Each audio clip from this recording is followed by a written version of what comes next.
Also here. కోట్ సినిమా producer, also director గారు కూడా ఇక్కడే ఉన్నారు, రామ్ గారు. అయితే ఇందాక చెప్పిన విధంగా మా లిరిక్ రైటర్స్ ఇద్దరిని వేదిక మీదకి ఆహ్వానించేస్తున్నాము. చంద్రబోస్ గారు, ఇప్పటికీ మీ విజువల్ అలాంగ్ విత్ కీరవాణి గారు on the Oscar stage still fresh and evergreen in our memory.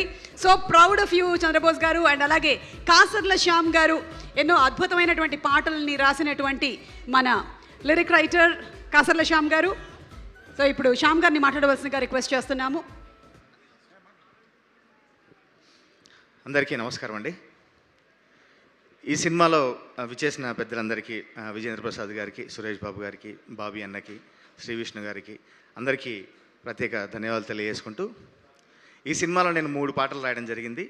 Mangli and Sunitha గారు అట్లాగే సాకేత్ ఒక పాట పాడారు. ఆ పాటను ఇంకా ఎందుకు దాచిపెట్టారో మా కోన గారు తెలియదు, కానీ ఆ పాటను ట్రంప్ కార్డ్ లాగా థియేటర్లో వాడతారేమో. ఆ పాట కూడా ఇందులో ఉంది. అది కూడా చాలా అద్భుతంగా ఉంటుంది. మామూలుగా అంటే నా రచనా శైలికి భిన్నంగా నాకు ఒక మెలోడీ సాంగ్ ఇచ్చి, ఒక బాధాకరమైన పాట ఇచ్చి సునీత గారు పాడే పాట నాతో రాయించారు. అందులో నేను నాకు నచ్చిన కొన్ని ప్రయోగాలు చేశాను. నేను నా రేపటి వెలుగు, ఈ చీకటి నడుగు, ఈ నిప్పుల వాగు, ఏ మంచున కరుగు, ఏంటో ఏమో పిచ్చిది ప్రేమ, ఎప్పుడు సాయం రానే రాదే, కళ్ళలో దాగి కలలను చూపి ఎటు పోయిందో కన్నీరయ్యి అని ఇట్లాంటి మంచి చిన్న చిన్న పదాలతో మంచి ఎక్స్ప్రెషన్స్ రాసే అవకాశం నాకు ఇచ్చారు. మంచి ట్యూన్లు అందించిన విజయ్ బుల్గానిన్. కాకినాడలో ఉంటాడు తను, ప్రకృతికి దగ్గర, అంత స్వచ్ఛంగా మంచి ట్యూన్లు అందించాడు. ఇందాక పెద్దలు విజేంద్ర ప్రసాద్ గారు చెప్పినట్టు ఒక ఎక్స్పీరియన్స్డ్ కోచ్ ఉంటే ఆ టీం మొత్తం చాలా అద్భుతంగా ఆడతారు.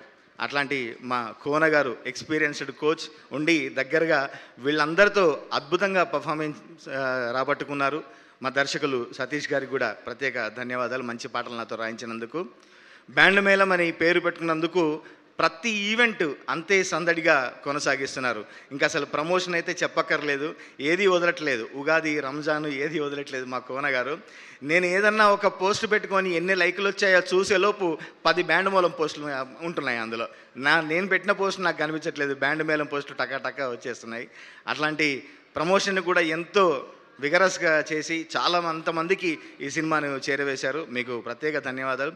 అట్లాగే యూట్యూబ్లో కింద కామెంట్లు రాస్తున్నారు, అరే ఇది నిబ్బా నిబ్బి లవ్ స్టోరీరా అని. నిబ్బా నిబ్బి లవ్ స్టోరీయే, కానీ మీ మనసులకు అబ్బా అనిపించే ఒక మెలిక కూడా ఉంది, మంచి కంటెంట్ కూడా ఈ చిత్రంలో ఉంది. అంత అద్భుతంగా పర్ఫార్మెన్స్ చేశారు రోషన్ అండ్ మా శ్రీదేవి. మిగతా కళాకారులు కూడా, మిగతా కో ఆర్టిస్టులు అందరూ కూడా చాలా అద్భుతంగా చేశారు. ఈ బ్యాండ్ మేళాన్ని మీరు గట్టిగా సౌండ్ చేయబోతోంది థియేటర్లో. ఈ బ్యాండ్ మేళాన్ని ఎంతో సందడిగా రిసీవ్ చేసుకుందాం, అత్యద్భుతంగా ఆదరిద్దాం. ఈ 26కు థియేటర్లో సందడి చేయబోతోంది. అందరినీ వచ్చి మనస్ఫూర్తిగా ఈ టీంని, మా టీంని ఆశీర్వదించాల్సిందిగా కోరుతున్నా. అట్లాగే అన్నతో పాటు నేను స్క్రీన్ మీద నా నేమ్ షేర్ చేసుకోవడం చాలా సంతోషం. నేను గురువుగా భావించే మా గుంగురు జుట్టు గురువు గారి పక్కన నేను నిల్చోవడం నాకు చాలా సంతోషంగా ఉంది. Thank you so much. Thank you తమ్ముడు.